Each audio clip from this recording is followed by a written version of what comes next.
저희들이 소재에 대해서 공부를 지금 하고 있는데요. 이 소재가 그리스도인의 삶과 관계된 제사입니다. 그래서 나머지 네 개의 제사보다 공부할 내용이 조금 많습니다. 소재에는 첨가해야 될 것과 첨가하지 말아야 될 것이 있습니다. 첨가해야 될 것은 기름과 유향, 소금 이 세 가지인데요. 이 소금의 특성에 대해서 여러분들이 잘 아시기 때문에 이것은 제가 따로 설명드리지 않겠습니다. 그리고 이제 첨가하지 말아야 될 것이 있는데 오늘 이 부분에 대해서 조금 생각해 보도록 하겠습니다. 첨가하지 말아야 되는 것은 누룩과 꿀입니다. 그러면은 이 누룩과 꿀을 왜 첨가하지 말아야 하는가? 이것이 바로 율법주의와 인본주의에 대한 경고입니다. 그래서 이 율법주의와 인본주의가 그리스도인들이 그리스도인으로서의 하나님의 백성으로서의 그러한 삶을 제대로 살아낼 수 없도록 걸림돌이 되기 때문에 주의를 해야 되는 거죠. 그러면은 이번 시간에는 율법주의에 대해서 먼저 저희들이 생각해 보고요. 다음 시간에 이어서 인본주의에 대해서 저희들이 한번 생각해 보도록 하겠습니다. 자, 여러분, 율법과 복음에 대해서 어떻게 생각하십니까? 제가 성경을 읽고 이해하는 바로는요. 창세기 1장 1절부터 요한계시록 마지막 장 마지막 절까지 모두 율법의 말씀이며 모두 복음의 말씀이라고 생각합니다. 그래서 율법과 복음은 다른 것이 아닙니다, 여러분. 하나입니다. 그런데 문제는 뭐냐면은 율법주의입니다. 안식일을 기억하여 거룩히 지키라. 율법입니까? 복음입니까? 해석하기에 따라서 율법주의적인 해석을 할 수도 있고 또 해석하는 것에 따라서 복음적 해석을 할 수도 있는 거죠. 그래서 이 말씀 자체는 항상 이 진리입니다. 율법도 진리, 복음도 진리죠. 그러나 이것을 해석하는 사람이 어떤 사람이냐에 따라서 이 율법주의자가 될 수도 있고 말씀을 지키는 그러한 복음주의자가 될 수도 있는 것이죠. 그래서 율법주의가 잘못된 것이지 율법은 선한 것입니다. 왜냐하면은 율법과 복음은 동전의 양면과도 같은 것입니다. 그래서 이 율법과 율법주의를 혼돈하시면 안 됩니다. 그래서 오늘 율법에 대해서 저희들이 한번 생각해 보도록 하겠습니다. 이 율법과 복음의 기초는 말씀입니다. 그래서 이 말씀에는 능력이 있죠. 그래서 이 누룩에 대해서 설명할 때에 긍정적인 측면과 부정적인 측면을 이야기하고 있는데요. 레위기서 2장 소재에서는 그 누룩을 첨가하지 말라고 했으니까 부정적인 측면을 이야기하는 것입니다. 마태복음 13장 33절에는 이 말씀의 긍정적인 측면에 대해서 나와 있는데요.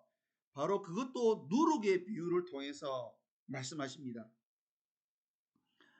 또 비유로 말씀하시되 천국은 마치 여자가 가루 서말 속에 갖다 넣어 전부 부풀게 한 누룩과 같으리라. 여러분, 이 누룩이 이 발효제지 않습니까? 그래서 조금만 섞어도 이 빵을 부풀게 해가지고 본래 부피보다 많이 크게 만듭니다. 그래서 이 누룩이 빵 속으로 들어가면은 눈에 보이진 않지만은 그 빵을 이렇게 크게 만들어 주죠. 마찬가지로 이 하나님의 말씀이 어떤 사람에게 떨어지거나 어떤 사람에게 역사할 때에 그 사람의 삶은 참으로 놀라운 그러한 이 발전과 성장과 축복을 받게 된다는 것이 마태복음 13장 천국 비유에서의 누룩 비유입니다.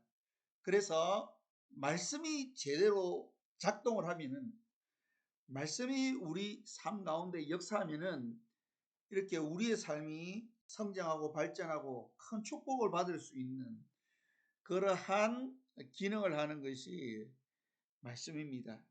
그런데 이제 이 말씀을 율법주의적으로 해석하면, 율법을 복음으로 받아들이지 아니하고 율법을 하나님께서 말씀하신 그 하나님의 마음을 가지고 이해하지를 못하면은 그 율법의 말씀이 오히려 해가 된다는 것입니다. 그래서 이 성경 말씀을 읽을 때에는 주의 깊게 읽고 또 전체적으로 성경 말씀을 잘 알아야 되고, 또 이 성경 말씀을 기록한 하나님의 의도가 무엇인지를 정확하게 파악을 해야지 자기 마음대로 해석을 하면 안 된다는 것입니다. 율법주의도 마찬가지고 인본주의도 마찬가지고 공통점이 있는데, 그것은 무엇이냐면은 하나님의 말씀을 자기 주관대로 해석을 한다는 거죠. 마태복음 16장에 재밌는 사건이 하나 나옵니다. 마태복음 16장에 이제 예수님께서 제자들에게 경계를 하시거든요. 그게 이제 마태복음 16장 6절 말씀인데요. 사두개인들의 누룩을 주의하라, 이렇게 예수님께서 제자들에게 말씀하십니다. 이게 이제 무슨 말씀이냐면은 12절 말씀에 보면은 바리새인과 사두개인들의 교훈을 조심하라, 이렇게 이야기한 거거든요. 왜냐하면 바리새인들과 사두개인들은 자신의 이 목표를 가지고, 그러니까 하나님께서 말씀을 선포하신, 즉 하나님께서 계명과 율법을 주신 그 하나님의 뜻에 부합해서 말씀을 가르치지 않고요, 자기들의 목표를 이루기 위해서 이 말씀을 가르쳤다는 것입니다. 근데 똑같은 하나님의 율법의 말씀입니다.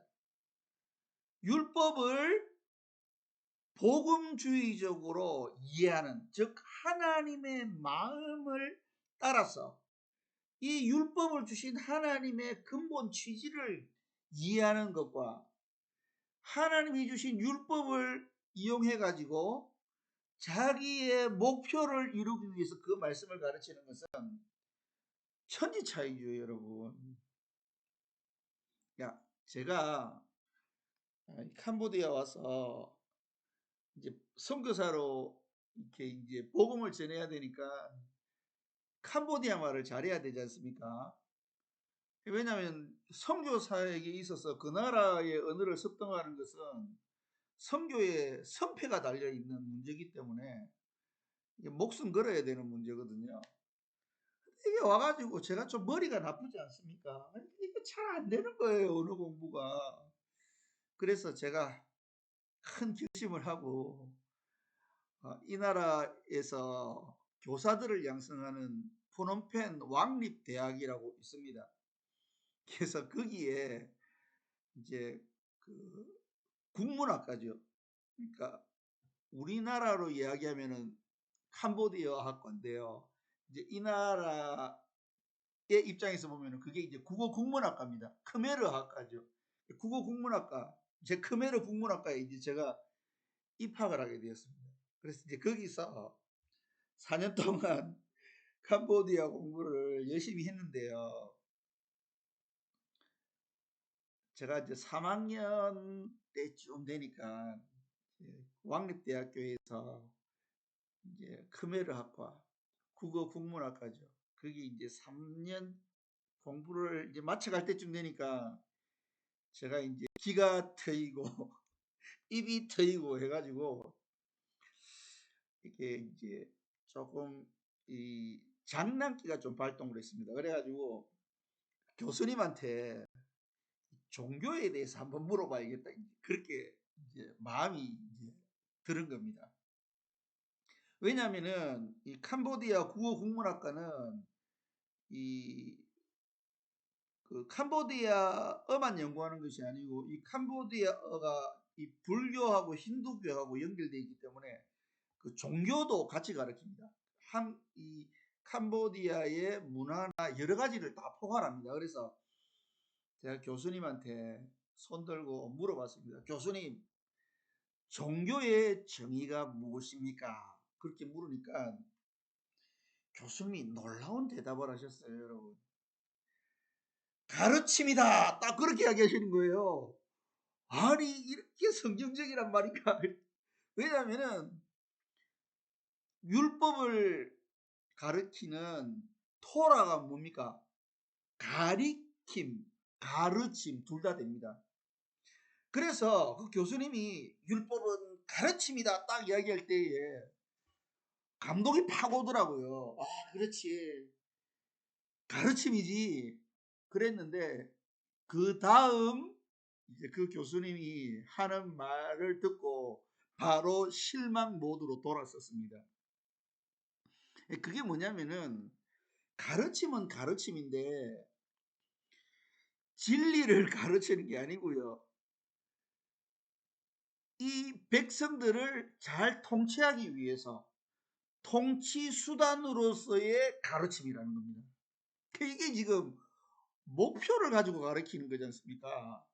이 백성들을 이 반란을 일으키지 않고 이 통치자들의 말을 잘 듣도록 하기 위해서 이게 지금 가르치는 게 이게 종교다. 그렇게 이야기하는 거예요. 야, 이게 바리새인하고 똑같네. 제가 그런 생각을 했습니다. 바리새인들과 사두개인들이 율법을 가르치면서 자기들이 백성들을 컨트롤하기에 좋도록 그렇게 이제 자기들의 생각을 주입시켜 가지고 이걸 이제 가르친다는 거죠. 그래서 이게 율법주의가 문제인 겁니다. 여러분, 이 교훈이 이 헬라어로는 디다케입니다. 예수님의 가르침도 디다케입니다. 이게 이제 히브리어로 보면은 이게 토라가 되는 거거든요. 가르침, 가리킴. 왜 사람들을 가르칩니까? 올바른 방향을 가리키기 위해서 가는 겁니다. 근데 그 방향이 어디를 향해 나가야 되죠? 진리를 향해 나아가도록 가르쳐서 그 방향성을 줘야 됩니다. 진리 쪽으로 나아가도록 방향성을 제시해야 되는데 이 바리새인들과 사두개인들 그리고 이 종교를 이용해 먹는 통치자들은 어떻게 합니까?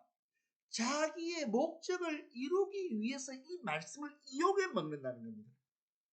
그렇기 때문에 예수님이 육두문자를 써가시면서 이 바리새인들과 사두개인들을 욕하신 겁니다. 맞잖아요, 여러분. 육두문자 쓰신 거잖아요. 독사의 자식들아. 여러분, 독사의 자식들아. 한국말로 번역하면 어떻게 되겠습니까? 네, 그거는 여러분들이 한번 번역해 보십시오.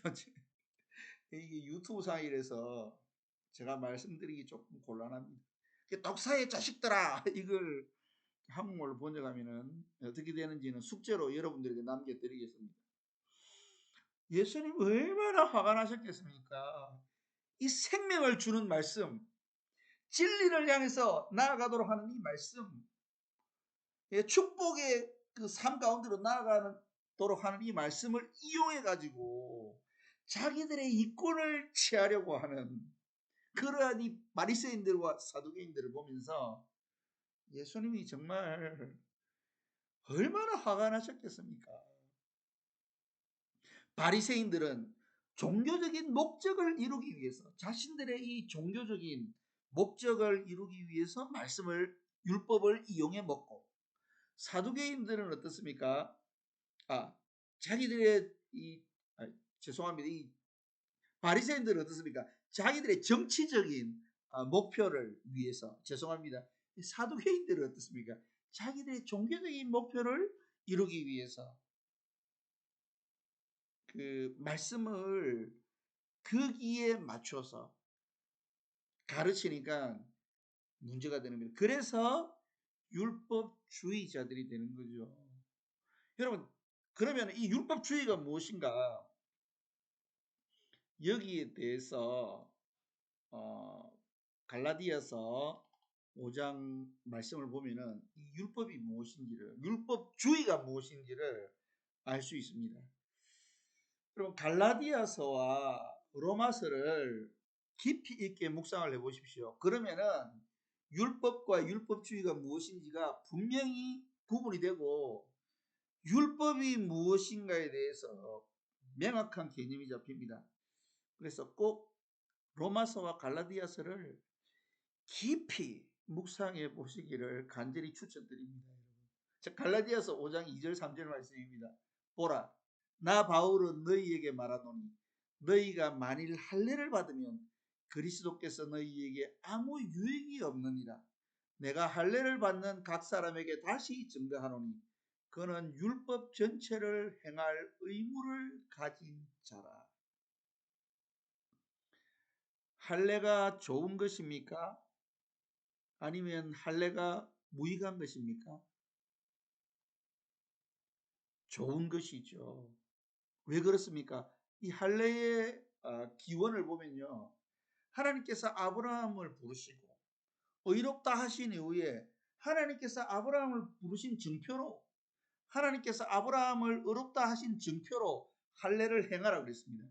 그래서 그 할례를 행함으로써 자신의 정체성, 나는 하나님의 자녀고 나는 하나님의 백성으로서 이 땅에서 하나님의 나라를 향해서 하나님의 나라를 세우기 위해서 내가 이 땅에 존재하는 하나님의 자녀라는 것, 그것을 잊지 않도록 하기 위해서 그 증표로 할례를 행한 것입니다.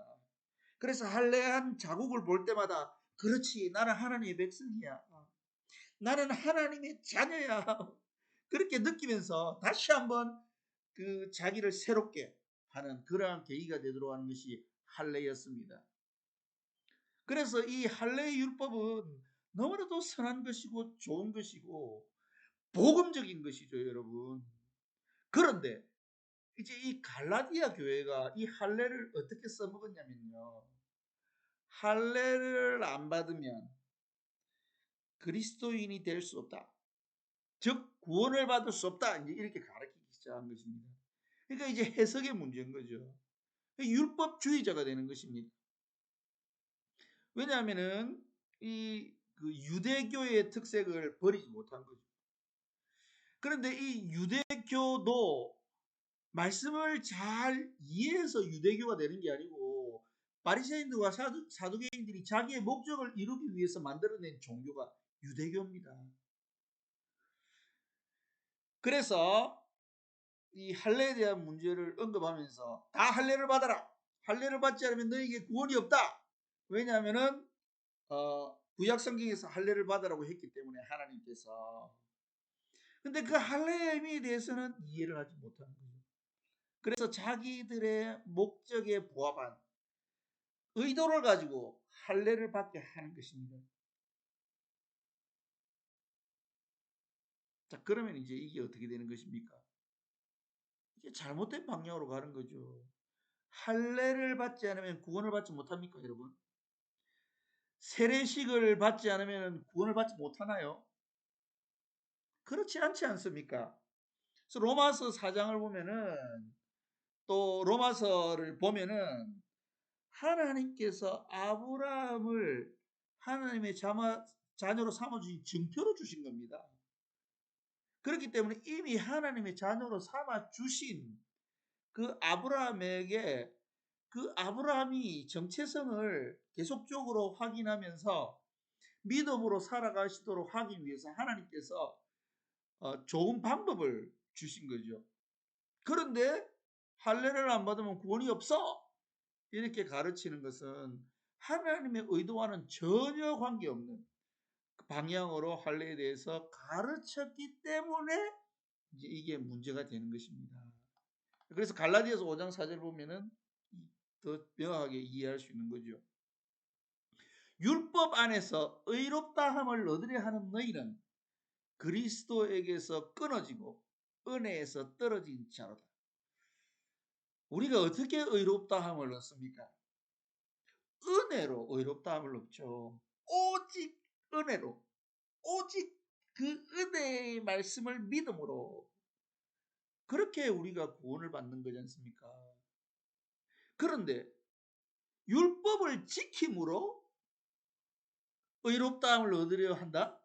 그게 말이 안 되는 거죠. 왜냐하면 율법을 지킬 수 없기 때문에요. 왜 할례의 율법만 지켜야 됩니까? 뭐 다른 거는 안 지켜도 됩니까? 그러면은 그게 아니잖아요.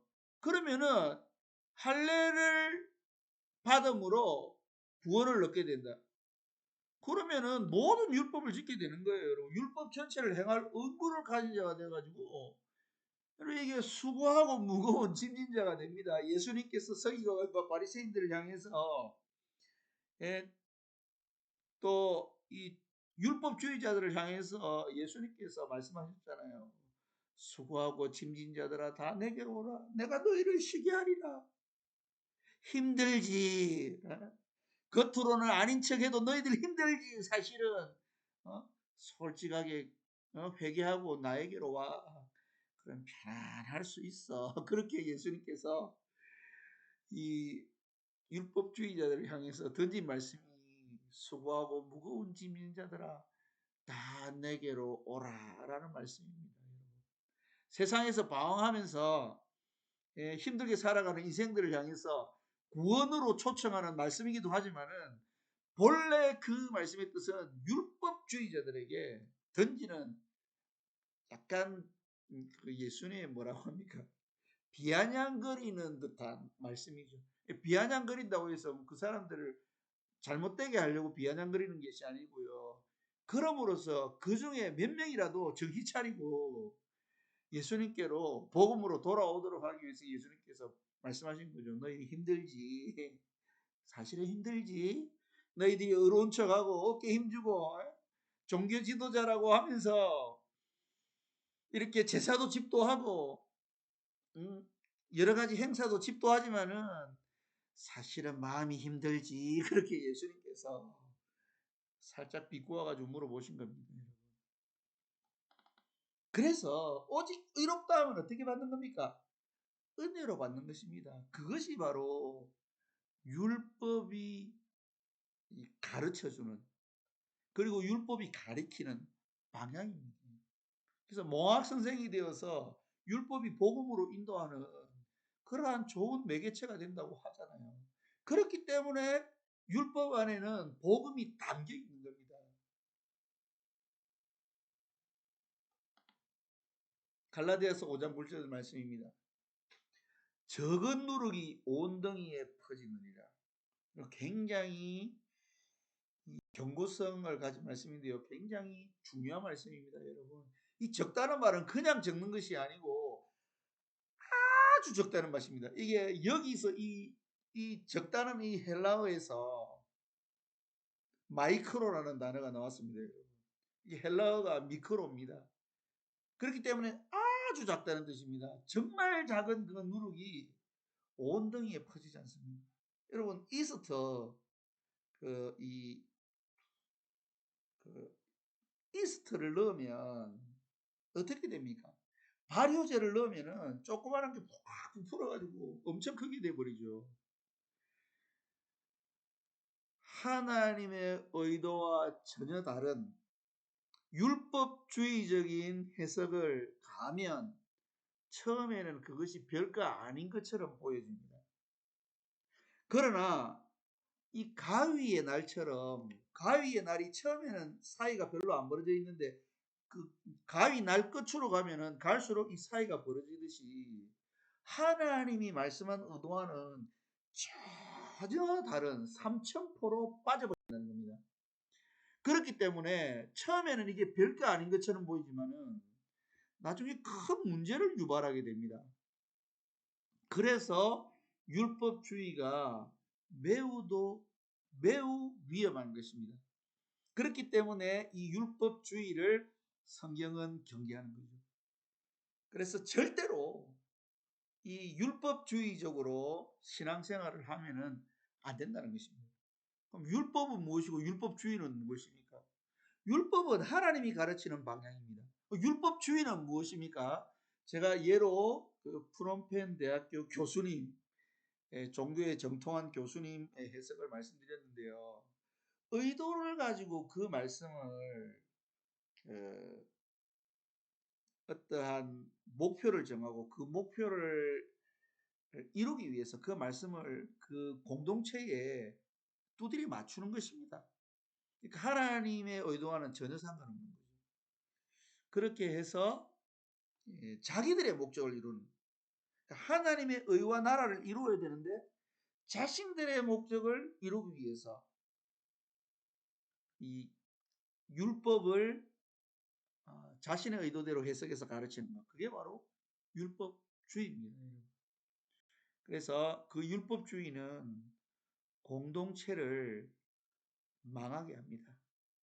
결국 그 공동체에 다 퍼져가지고 그 공동체가 하나님의 그 능력과 하나님의 은혜를 체험하지 못하게 함으로써 능력이 있는 하나님의 공동체가 될 수 없도록 만들어버리는 거죠.